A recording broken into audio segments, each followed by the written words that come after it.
خطیب اہل سنت حضرت مولانا محمد باقر علی صدیقی قادری چشتی صاحب فارغ التحصیل روایہ سیاستہ سے گزارش کرتا ہوں کہ وہ تشریف لائے اور نورانی جلسے میلاد نبی صلی اللہ علیہ وسلم سے خطاب فرما کر ہم سب کے دلوں کو نور سے نور اور مجلہ فرمائے۔ نعرہ تکبیر، نعرہ رسالت، نعرہ رسالت، آمد مصطفیٰ، آمد مشتبہ، سرکار کی آمد، دلدار کی آمد۔ علماء اہل سنت، علماء اہل سنت، فیضان بہلوف، حق جماعت، حق جماعت، حق جماعت، حق جماعت۔ السلام علیکم ورحمۃ اللہ وبرکاتہ۔ الحمد للہ رب العالمین، والصلاة والسلام على سید الاولین والآخرین، نبی الانبیاء والمرسلین، وعلى آلہ واصحابہ ومن تبعهم بإحسان إلی یوم الدین، اما بعد۔ اعوذ باللہ من الشیطان الرجیم، بسم اللہ الرحمن الرحیم۔ یوم لا یخزی اللہ النبی والذین آمنوا معه نورهم يسعى بين أيديهم وبأيمانهم يقولون ربنا أتمم لنا نورنا واغفر لنا إنك على كل شيء قدير۔ صدق الله العظيم وصدق رسوله النبي الأمين الكريم، ونحن على ذلك لمن الشاهدين والشاكرين۔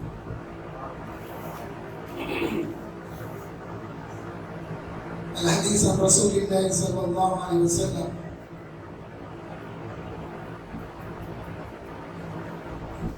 أول ما خلق الله نوري، أو كما قال عليه الصلاة والسلام۔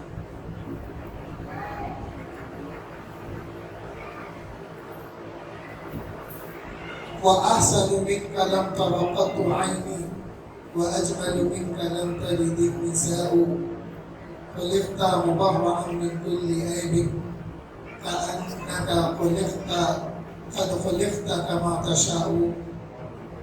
حاضرین و سامعین، ابھی جن آیات کا میں نے شرح تلاوت حاصل کیا ہے، ان آیتوں میں اللہ جل شانہ اپنے حبیب سے فرما رہے ہیں۔ یہاں پر خطاب پہلے حضور سے اس آیت میں، اس کے بعد صحابہ ہیں، اس کے بعد امت ہے۔ حضور سے کس طرح مخاطب ہے؟ اللہ تعالیٰ فرماتے ہیں: یوم لا یخزی اللہ النبی والذین آمنوا معه۔ اور وہ روز قیامت اللہ تعالیٰ نبی کو مایوس نہیں کرے گا۔ والذین آمنوا معه، اور وہ لوگ جو ان کے ساتھ ایمان لائے۔ یہاں پر صحابہ سے خطاب ہے۔ قیامت کا وہ منظر، قیامت کا وہ لمحہ جو گناہگاروں کے لیے تاریک دن ہوگا، اور جس کی مقدار 50 سال کے برابر ایک دن کی ہوگی۔ یہاں پر اس آیت میں نور کا ذکر ہے۔ وہ نور جو مومنین کو روز قیامت عطا کیا جائے گا، اس نور کی اساس کیا ہے؟ وہ نور ہے نور مصطفیٰ صلی اللہ علیہ وسلم۔ اللہ نے سب سے پہلے اپنے نور سے حضور کے نور کو بنایا، پھر حضور کے نور سے ساری کائنات کی تخلیق ہوئی۔ حضور ہی کا نور تھا۔ جب اللہ نے سب سے پہلے جب کائنات کو بنانے کا ارادہ فرمایا تو اس نے قلم بنایا، پھر لوح محفوظ بنایا، پھر عرش اعظم کو بنایا، پھر حاملین عرش جو ملائکہ ہیں ان کو بنایا، جنت، جہنم، کرسی، پھر تمام فرشتوں کو اس نے بنایا۔ حضور ہی کے نور کا فیض تھا۔ ہوتے ہوتے مومنین کے دلوں کو نور عطا کیا جس سے معرفت حاصل ہوتی ہے. وہی نور کا سلسلہ آقا کریم صلی اللہ علیہ وسلم نے ہم کو سکھایا کہ تم اللہ سے دعا کرو کہ اللہ عطا کرے آنکھوں کو نور. حضور نے فرمایا اللہم اجعل لی نورا، اے اللہ میرے لیے نور مہیا فرما. پھر آقا کریم نے فرمایا فی سمعی نورا وفی بصری نورا وفی یمینی نورا وفی شمالی نورا وفی امامی نورا وفی خلفی نورا. اس طرح سے حضور نے فرمایا کہ اے اللہ آپ مجھے نور ایسا مہیا فرمائیے، وہ نور میری آنکھوں میں بھی ہو، میری سماعت میں بھی ہو، میری سیدھی جانب بائیں جانب، میرے آگے میرے پیچھے، میرے اوپر اور میرے نیچے. اور آخر میں حضور فرمایا اے اللہ مجھے سراپا نور بنا دیجیے. بے شک یہ دعا حضور نے کر کے بتائی، مگر وہ دعا ہمارے لیے تھی کیونکہ حضور سراپا نور ہے. ایک دفعہ ام المومنین عائشہ صدیقہ رضی اللہ تعالیٰ عنہ فرماتی ہیں حجرے میں سوئی گر گئی اور سلائی کے دوران جب سوئی گر گئی تو میں ڈھونڈنے لگی. جیسے حضور تشریف لائے اور پوچھے اے عائشہ کیا کر رہی ہو؟ عرض گزار ہوئے یا رسول اللہ سوئی گر گئی ڈھونڈ رہی ہوں. حضور فرمایا اندھیرے میں ملے گی. اور جیسے ہی حضور مسکرائے آپ کے دندان مبارک سے ایک نور نکلا جو حجرے کو منور کر دیا. اس نور کی روشنی نے ام المومنین نے سوئی کو پا لیا. یہی وہ نور تھا. حضور کے آخری ایام تھے جب آپ حجرے سے باہر تشریف لائے. حضرت ابوبکر کو دیکھا کہ وہ نماز پڑھا رہے حضور کے خائب مخاب مصلی پر. تو حضور نے جب پردہ ہٹا کے صحابہ کو دیکھا تو حضرت انس فرماتے ہیں کہ حضور کے چہرے سے ایک نور نکلا مسجد نبوی کو منور کر کے جب وہ آسمان کی طرف بلند ہو گیا تو ہم پہچان گئے کہ یہ حضور کا نور تھا. اور ہم مڑ کے دیکھنے لگے حضور کو حالت نماز میں، یہاں تک کہ حالت نماز میں ہونا بھول گئے تھے. پھر حضور نے اشارہ کر کے فرمایا آپ ایک صلاۃ کرو، تم اپنی نمازوں کو پوری کرو. ایک مختصر بات بتا کے اپنی بات پہ آپ نے یہ عقیدہ معلوم ہوتا ہے حضور کی طرف دھیان بھی چلے گیا، حضور کا دیدار بھی ہو گیا اور حالت نماز بھی بھول گئے. اس کے باوجود بھی حضور نے فرمایا کہ اپنی نمازوں کو مکمل کرو. اتموا کا لفظ ہے، دہراؤ کا نہیں آیا یا نماز پھر سے پڑھو نہیں آیا.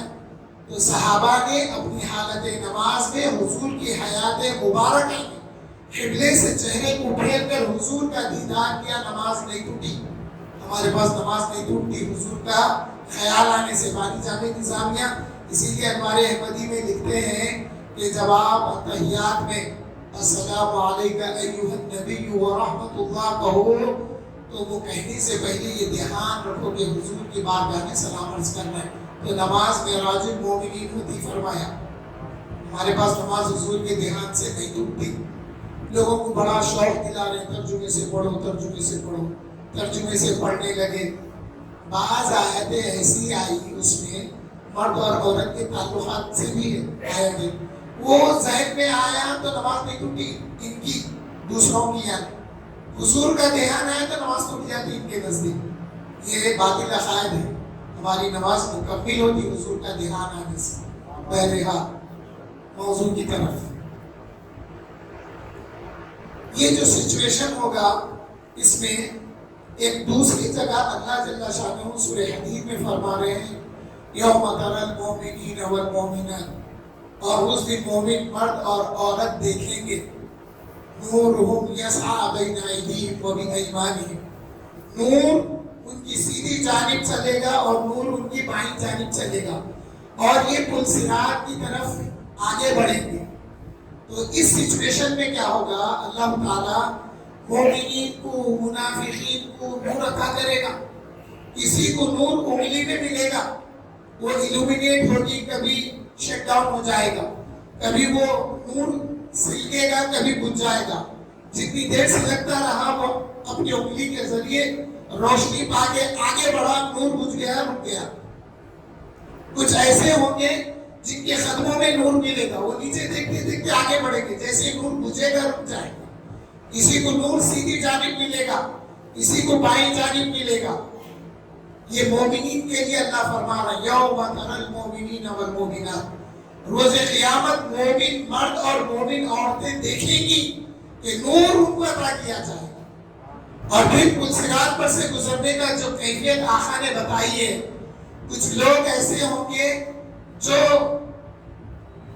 رینگتے ہوئے اس پر سے گزر جائیں گے اعمال کی بنا پر، کچھ چلتے ہوئے گزریں گے، اور جب پل صراط پر سے گزریں گے تو پل صراط میں آقا نے فرمایا اے میرے صحابہ، پل صراط میں آنکڑے ہوں گے جو پل صراط پر سے گزرنے والے کو جہنم میں کھینچیں گے۔ اس کے بعد حضور نے مثال دے کے فرمائی کیا تم نے نجد کے علاقے میں سعدان کی جھاڑی نہیں دیکھی؟ صحابہ پوچھے تو معلوم ہوا نجد کی سرزمین وہ سرزمین ہے جہاں کی جھاڑی جہنم کے آنکڑوں جیسی ہے، اس پہ سے گزرنے والے کو کھینچیں گے، زخمی ہو جائیں گے لوگ، بعض زخمی ہوتے ہوئے گزر جائیں گے، جو پکڑے جائیں گے وہ اندر گریں گے، اور کچھ ایسے ہوں گے جو بھاگتے ہوئے گزر جائیں گے، کچھ ایسے ہوں گے جو گھوڑے کی رفتار کی طرح گزر جائیں گے، کچھ ایسے ہوں گے ہوا کی طرح گزر جائیں گے، کچھ ایسے ہوں گے ایک روشنی، ایک بجلی کی چمک کی حد تک گزر جائیں گے، چمک جتنے سیکنڈز کی چمک ہوگی اتنے وقت میں گزر جائیں گے۔ یہ سچویشن ہوگا۔ اب اس سچویشن کو اللہ تعالیٰ مومنین کے لیے فرمائے کہ یوم لا تری المؤمنین والمؤمنات، یوم تری المؤمنین والمؤمنات، مومن مرد اور عورت یہ سچویشن دیکھیں گے۔ اپنے حبیب سے پھر دوسری صورت میں فرما رہے ہیں اے میرے محبوب، اے میرے محبوب، میں آپ کو روز قیامت مایوس نہیں کروں گا، اور نہ ان لوگوں کو جنہوں نے آپ کے ساتھ ایمان لایا۔ یہ صحابہ کرام ہو گئے۔ اب پھر ہمارے لیے کیا ہے؟ یا رسول اللہ آپ کی رحمت سب کے لیے ہے، ہم گناہ گاروں کے لیے کیا ہے؟ تو پھر ایک آیت میں اللہ تعالیٰ فرما رہے ہیں یوم ندعو کل اناس بامامہم، اور وہ دن ہم ہر ایک کو ان کے امام کے ساتھ بلائیں گے روز قیامت۔ تو اب اندازہ لگا لیجئے اپنے امام سے، اس لیے کہ امام کے پیچھے جب نماز پڑھ رہے ہیں تو یہ عقیدے کے ساتھ پڑھنا کہ انشاءاللہ ہم اس امام کے پیچھے اللہ کی بارگاہ میں جائیں گے۔ مسجد کا امام، پھر فقہ کے معاملے میں امام اعظم ابو حنیفہ ہیں ہمارے لیے، پیران پیر ہیں، حضرت سلطان الہند ہیں، بہت سارے ہیں۔ مگر اس کی تفسیر میں مفسرین نے یہ فرمایا کہ جو علم حدیث رکھتے ہیں، جو علم حدیث رکھتے ہیں ان کے امام آقا کریم ہیں۔ اللہ تعالیٰ علم حدیث رکھنے والوں کو ان کے امام رسول اللہ کے ساتھ بلائیں گے۔ مگر یہ سن کے یہ آج کے اہل حدیث مت سمجھیے، یہ وہ ہیں جو کچھ حدیثوں کو مانتے کچھ کا انکار کرتے، ایسے نہیں۔ ہمارا عقیدہ یہ ہے جو حدیثیں میں سنا، جو حدیثیں میں نہیں سنا، ان ساری حدیثوں پہ ہمارا ایمان ہے۔ جیسا انبیاء علیہ السلام جن کے نام کنفرم ہیں، جن کے نام کنفرم نہیں ہیں، ہم سارے نبیوں پہ ایمان رکھتے ہیں۔ تو اللہ تعالیٰ فرما رہے ہیں کہ اپنے امام کے ساتھ بلائیں گے۔ حاضرین محترم، بحر العلوم کا ایک ایسا گھرانہ ہے جہاں پر نہ صرف علم حدیث کی تعلیم دی جاتی ہے بلکہ ہم کو رسول اللہ سے جوڑ دیا جاتا ہے روایت کے ذریعے۔ 24 واسطے آتے ہیں عباس بادشاہ سے بحر العلوم تک، وہاں سے پھر آگے سہل سکتا تھا۔ تو بتا یہ رہا تھا کہ اگر صحابہ اس دور میں صحابہ مخاطب ہیں تو آج کے دور میں ہم بھی اس میں شامل ہیں۔ اللہ فرما رہا ہے میرے محبوب، میں والذین آمنوا معہ، چاہے وہ آج ایمان لائے یا آج کے بعد روز قیامت تک جو آپ کے فرمانے پر ایمان لائیں گے ان کو میں مایوس روز قیامت نہیں کروں گا۔ پھر ہوگا کیا؟ جب ادھر آ جائیے پھر اللہ حدیث کی آیتوں میں یہ فرمانے کے بعد اللہ تعالیٰ فرماتے ہیں جب مومنین یہ سچویشن دیکھیں گے، یوم تری المؤمنین والمؤمنات نورهم یسعی بین ایدیہم وبایمانہم بشراکم الیوم جنات تجری من تحتہا الانہار خالدین فیہا۔ اللہ تعالیٰ فرما رہے ہیں یہ تو یہ دن کی بشارت جو دنیا میں دی گئی تھی، یہ دن کوئی دن ہے بشارت کا جس میں تم کو جنت کی بشارت دی جا رہی ہے، جس کے نیچے سے نہریں جاری ہوگی اور وہ جنت ہمیشگی والی جنت ہوگی۔ ذالک الفوز العظیم. یہ کامیاب ایک بڑی کامیابی ہے. کیا کامیابی ہے؟ روز قیامت نور ملنا اور اس نور کے اتباع میں پل صراط کو کراس کر لینا. اب پھر سورہ حدید میں اللہ فرماتے ہیں مومن کا ذکر پہلے ہو گیا، اب منافقین کا ذکر ہے. یوم یقول المنافقون والمنافقات للذین آمنوا، اور اسی دن پہلے مومنین کا ذکر پھر منافقین کا ذکر. اللہ تعالیٰ منافقین کا ذکر کر رہے ہیں. غور سے سنیے آگے کیا بات آنے والی ہے. منافق مرد اور منافق عورتیں، وہاں پر مومن مرد اور مومن عورتوں کا ذکر ہوا. اب یہ منافق مرد اور منافق عورتیں کہیں گی کس سے؟ للذین آمنوا انظرنا نقتبس من نورکم. اللہ تعالیٰ فرماتے ہیں جب سب کو نور ملے گا، جب کچھ دور آگے بڑھیں گے تو پھر ہوگا کیا؟ منافقین کا نور شٹ ڈاؤن ہو جائے گا، سلب کر لیا جائے گا ان کا نور. تو اب سوال یہ پیدا ہوا کہ نور ملا تھا تو پھر سلب کیوں ہوا؟ نور ملا تھا تو سلب کیوں ہوا؟ تو جب نور ملے گا اس کے بعد سلب ہوگا تو نور حاصل ہونے کا کیا فائدہ ہوا اس کا احساس ہوگا بجھنے کے بعد. اب ایک جگہ روشنی ہے، کتاب پڑھ رہے تھے، قرآن پڑھ رہے تھے، کام میں مصروف تھے، لائٹ بند ہوئی، اندھیرا ہو گیا، تو اب احساس ہوگا کہ روشنی کی وجہ سے میں قرآن بھی پڑھ سکا، کام بھی کر سکا، اب میں کچھ نہیں کر سک رہا ہوں اندھیرے. تو جب منافقین کا شٹ ڈاؤن ہو جائے گا تو پکار کے کہیں گے ینادونہم، ان کو ندا دیں گے. کس کو؟ اہل ایمان کو، جن کو نور ملا اور وہ آگے بڑھ گئے. تو کیا بولیں گے؟ نقتبس من نورکم، یعنی ذرا ٹھہر جاؤ، ہماری طرف پلٹ کے دیکھو، ہم تم سے کچھ نور لے لیں. دیکھیے سچویشن، نور ملا، آگے بڑھے، شٹ ڈاؤن ہو گیا. جو منافقین کا نور شٹ ڈاؤن ہو گیا، جو اہل ایمان آگے بڑھ رہے ہیں، آگے جا رہے ہیں، ان کو پیچھے سے پکار کے کہیں گے یقولون للذین آمنوا انظرنا نقتبس من نورکم، اے اہل ایمان ذرا رک جاؤ، ذرا مڑ کے ہماری طرف دیکھو کہ ہم تم سے نور حاصل کریں. تو پھر اس سچویشن میں کیا ہوگا؟ اب یہ کیا کہہ رہے ہیں؟ ان کو نور ملا، اب نور سے اپنا نور جلانا چاہ رہے ہیں. یہ اس نور کی روشنی میں اب مڑ کے دیکھیں، جو روشنی آگے کی طرف راہ بتا رہی تھی، جب مڑ گئے تو وہ روشنی ادھر آ گئی. تو اب یہ اندھیرے میں ٹھہرنے والے منافقین کہیں گے ہماری طرف مڑ کے دیکھو تاکہ آپ کے نور میں ہم بھی آپ کے ساتھ ہو جائیں. تو پھر اہل ایمان کہیں گے قیل ارجعوا وراءکم فالتمسوا نورا، اے نور کو اب تلاش کرنے والوں ذرا پلٹ جاؤ، مڑ کے پیچھے چلو، نور وہاں تلاش کرو جہاں نور ملتا تھا. تو روز قیامت تو کیا جہاں سے وہ چلے تھے نور وہاں ملے گا؟ نہیں. یہ کہنا یہ ہے کہ اب آخرت میں تم کو نور ملنے والا نہیں ہے. روز قیامت جو نور ہم کو ملا اور جو نور تم کو ملنے کے بعد سلب کر لیا گیا، وہ نور اب یہاں ملنے والا نہیں. قیل ارجعوا وراءکم فالتمسوا نورا، جاؤ پیچھے کی طرف جاؤ، مڑ جاؤ پیچھے کی طرف جاؤ اور جا کے نور وہاں تلاش کرو. تو نور کہاں تلاش کرنا ہے؟ نور دنیا میں تلاش کرنا ہے. نور حاصل کیسا ہوگا؟ سوال ہے نور حاصل کیسا ہوگا؟ نور حاصل ہوتا ہے آقا کریم صلی اللہ علیہ وسلم کی ذات مبارکہ کو نور ماننے سے. ہمارے میں ان میں کیا اختلاف ہے؟ ہم حضور کے نور ہونے پر اصرار کرتے ہیں. حضور کی ذات نور، حضور کی ذات نور، حضور کی ذات نور ہے، اصرار کرتے ہیں. اور حضور کی بشریت کا اقرار کرتے ہیں. حضور بشر ہے، اقرار کرتے ہیں، مگر اصرار حضور کے نور ہونے پہ کرتے ہیں. اس لیے کہ مسجد نبوی میں اپنے حجرے میں حضور تشریف فرما ہے، صحابہ آپس میں باہر باتیں کر رہے ہیں. ایک کہہ رہے ہیں کہ اللہ نے حضور کو بڑا مقام و مرتبہ عطا کیا. ایک کہنے لگے کہ میں ایسے کروں گا، آج کے بعد نفل روزوں کی کثرت کروں گا. دوسرے کہنے لگے کہ میں نفل نمازوں کی کثرت کروں گا. ایک کہنے لگے کہ میں اپنی زوجہ سے مستفید نہیں ہوں گا، آج کے بعد عبادت میں مصروف ہوں. یہ باتیں حضور سماعت فرمانے کے بعد باہر تشریف لائے، لا کے پوچھے کہ اے میرے صحابہ کیا تم اس طرح سے گفتگو کر رہے تھے؟ عرض گزار رہے یا رسول اللہ نے آپ کو اتنا مقام مرتبہ عطا کیا ہے، ہم چاہتے ہیں کہ ہم ایسا ایسا کریں۔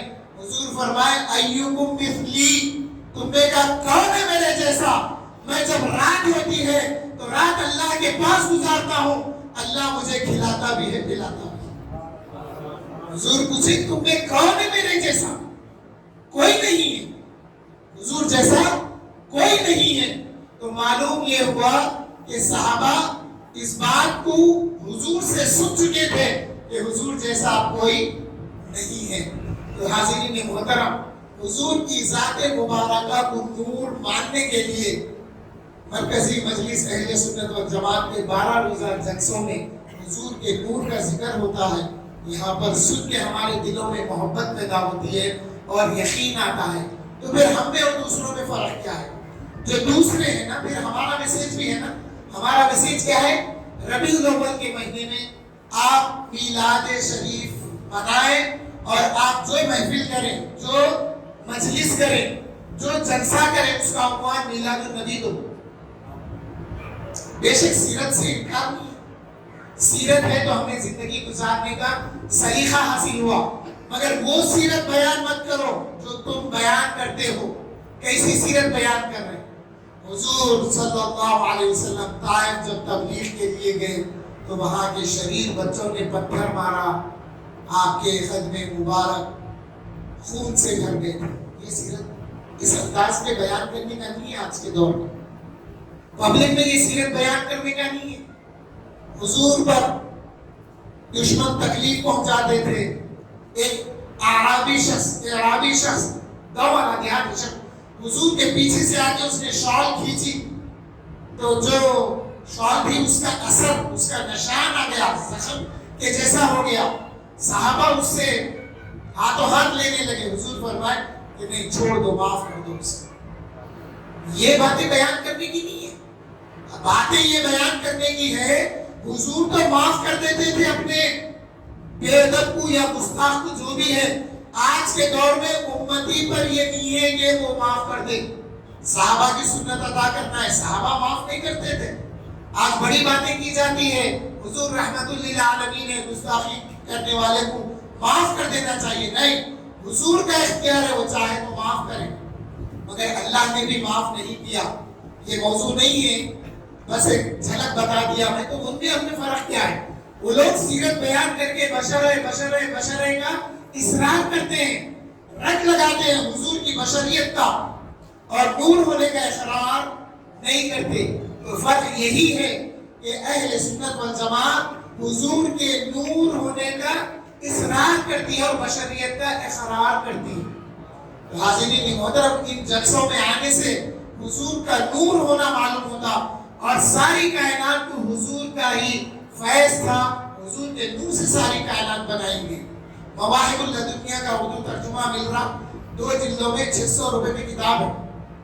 ہم نہ صرف تقریر اور واضح و بیان کرتے ہیں بلکہ سننے والے سامعین کو رہنمائی بھی کرتے ہیں، اور میں خاص کر اس انداز میں رہنمائی کرتا ہوں، سیزن کے حساب سے یا مہینے کے حساب سے 500,000 روپے کی کتابیں خریدیے، ہوتے ہوتے 2-4 سال میں اتنی کتابیں جمع ہو جاتی۔ آپ اگر نہیں پڑھ سکتے، آپ پڑھیے ضرور، آپ نہیں پڑھ سکے آپ کے گھر والے پڑھتے ہیں۔ اور میں اپنی حد تک سمجھتا ہوں، میرے پاس جو کتابیں ہیں، میں مرنے کے بعد اگر کوئی میرے بچوں سے پوچھا تمہارے بابا کون سے عقیدے پہ تھے، تو بچے کتابیں بتا کے بولتے بابا ہمارے اہل سنت والجماعت پہ تھے۔ یہ ایک دلیل ہے، چھوڑ کے جائیے بچوں کو۔ آج میرے پاس قصص الانبیاء 80 سال پرانی کتاب ہے جو ہمارے پڑھنانا کی تھی، وہ پڑھتے رہتے ہیں۔ آپ کے پاس بھی ہوں گے اس قسم کی کتابیں، مگر ہم اپنے بچوں کے لیے آنے والے دنوں میں کیا چھوڑیں؟ گھر بنا دیے، گاڑی دلا دیے، بینک بیلنس بنا دیے، سب کچھ بنا دیے، مگر کچھ اگر نہیں کیے تو اپنے لیے کچھ نہیں کیے۔ تو اپنے لیے کرنا کیا ہے؟ بچوں کو دین کی تعلیم دینا ہے۔ تو میں بتا رہا تھا کہ جس وقت منافقین کا شیک ڈاؤن ہو جائے گا، وہ پکار کے کہیں گے کس سے؟ للذین آمنوا انظرنا نقتبس من نورکم۔ آج ہم بولے یا رسول اللہ انظر علی احوالنا، جو بھی ہے ہم بولے یا رسول اللہ ہماری طرف نظر کرم کریے، تو شرک کا فتویٰ دینے والے، اللہ نے جن کو منافقین کہہ کے قرآن میں خطاب کیا، وہ کہیں گے انظرنا. اب ان سے پوچھو انظرنا کا ترجمہ کیا کریں گے؟ تو ہماری طرف نظر کرم کریے کہ ہم آپ کے نور سے روشنی حاصل کر کے آپ کے ساتھ مل جائیں. تو پھر اہل ایمان کہیں گے کہ لوٹ جاؤ ادھر جہاں نور ملتا تھا، وہاں جا کے نور ڈھونڈو. اس سچویشن میں پھر کیا ہوگا؟ اللہ تعالیٰ فرماتے ہیں یہ مومنین اور منافقین کے درمیان میں ایک دیوار حائل کر دی جائے گی. ایک دیوار حائل کر دی جائے گی. وہ دیوار کیسی ہوگی؟ جو عذاب میں مبتلا ہے، جو تکلیف میں مبتلا ہے، جو منافقین کا نور شٹ ڈاؤن ہو گیا، وہ اس دیوار کے ادھر دیکھیں گے جو مومنین کو نور حاصل ہے. اب یہ جا نہیں سکیں گے، اب یہ جا نہیں سکیں گے. میں سوچنے لگا یا اللہ یا جل شانہ، آپ نے جو دیوار حائل کر دی ہے وہ دیوار ایک ایسی دیوار ہے، اس کے پسے دیوار بھی نظر آ رہا ہے. تو معلوم یہ ہوا کہ اگر دیوار لگانے کے بعد ایک پردے کے جیسا حائل ہو جاتا تو مومنین جو آگے بڑھ رہے ہیں ان کا احوال ان کو دکھائی نہیں دیتے. وہ جو دیوار حائل کر دی گئی ایک کانچ کی دیوار کی طرح حائل کر دی گئی جو ادھر کا نظر آ رہا ہے. اب اس کو کیسا سمجھیں گے آج کے دور میں؟ ہم اکثر اپنے آفیسز کو ملیوں میں آئینے کا پارٹیشن لگا کے اس میں ڈور لگا دیتے ہیں. آفس کے اندر یا ملی کے اندر اے سی لگانے پر کولنگ وہاں رہتی ہے، مگر باہر کولنگ نہیں رہتی. باہر کولنگ نہیں رہتی. تو ان کا جو نور تھا مومنین اور منافقین کے بیچ میں اللہ نے دیوار حائل کر دیا، اور پھر یہ ایسی تکلیف میں مبتلا ہو گئے. اس دیوار کے باہر دیکھ رہے ہیں تو مومنین کے لیے نور ہے، وہ آگے بڑھ رہے ہیں. تو اسی سچویشن کو اللہ جل شانہ پھر اپنے حبیب کے ساتھ وہ آیت میں فرما رہے ہیں یوم لا یخزی اللہ النبی والذین آمنوا معه یسعی نورهم بین ایدیہم وبایمانہم یقولون. اب جن کو نور مل گیا، اب پکارنے والے پکارے، پلٹ کے دیکھے کہ ان کا نور سلب ہو گیا، وہ رکے وہیں پر، یہ آگے بڑھ رہے ہیں تو کہیں گے ربنا اتمم لنا نورنا، اے اللہ ہمارے نور کو مکمل کر دے تاکہ ہم اپنی منزل تک پہنچ جائیں. پھر یہاں پہ یہی نہیں بلکہ دعا بھی کر رہے ہیں کہ اللہ ہماری خطاؤں کو معاف کر دے، بے شک تو معاف کرنے والا ہے. تو میں سوچنے لگا کہ اس سچویشن پہ نور مل گیا، بشراکم اليوم کی بشارت دے دی گئی، سب دے دی گئی، پھر اللہ سے استغفار کیوں کر رہے ہیں؟ تو معلوم یہ ہوا جن کو نور نہیں ملنے کی وجہ سے منافقین رہ گئے، اللہ نے ان کے نور کو سلب کر لیا، اہل ایمان کا نور باقی رہ گیا. تو اس کے شکرانے میں اہل ایمان کہیں گے کہ اللہ ہمارے نور کو مکمل کر دے تاکہ ہم اس مقام میں مقصود تک پہنچ جائیں، اور بے شک تو معاف کرنے والا ہے اور خطاؤں کو معاف کرنے والا ہے. پھر کہیں گے انک علی کل شیء قدیر، بے شک اے اللہ آپ ہر چیز پر قادر ہیں. ان کا نور سلب کرنے پہ بھی قادر ہیں اور ہمارے نور کو جاری رکھنے پر بھی قادر ہیں، اور دونوں کو نور عطا کرنے پہ بھی قادر ہیں. جب نور عطا ہو گیا تو پھر وہ منافقین کا نور سلب کر لیا گیا. تو حاضرین محترم، ان آیتوں کا کیا کرو گے؟ اگر منافق کو منافق اگر نہیں کہتے ہیں کوئی، تو پھر یہ آیتوں کو کیا کریں گے؟ اللہ فرما رہے منافقین سے نور سلب کر لیا جائے گا. تو پھر اللہ کا فضل و کرم ہے کہ ہم کو امید ہے رسول اللہ صلی اللہ علیہ وسلم کی نسبت کے حوالے سے، امتی ہونے کے حوالے سے، اور حضور صلی اللہ علیہ وسلم پر اور اللہ پر ایمان لانے کے حوالے سے، صحابہ تابعین کی پیروی کرنے سے، ائمہ اولیاء کرام کے دامن میں چھپ جانے کی وجہ سے اللہ تعالیٰ ہمیں روز قیامت نور عطا کرے گا، اور اس نور کی روشنی میں حضور صلی اللہ علیہ وسلم کی معیت میں ہم اپنے مقام مقصود یعنی جنت تک پہنچیں گے. اللہ تعالیٰ سے دعا گو کہ اللہ تعالیٰ ہماری زندگیوں میں نور عطا فرما، ہماری آنکھوں کو نور عطا فرما، ہماری سماعت کو نور عطا فرما، ہماری سیدھی جانب نور عطا فرما، بائیں جانب نور عطا فرما، ہمارے آگے نور عطا فرما، ہمارے پیچھے نور عطا فرما، ہمارے اوپر نور عطا فرما، ہمارے نیچے نور عطا فرما. یا اللہ ہمیں سراپا نور بنا دے. اور جب آقا کریم صلی اللہ علیہ وسلم کی مرنے کے بعد خبر میں تشریف آوری ہو تو مولا حضور کے نور سے، جو نور کا ذکر ہم یہاں کیے ہیں، اس نور کے فیض سے ہماری خبر کو صبح قیامت تک روشن اور منور فرما دے. آمین والحمدللہ رب العالمین.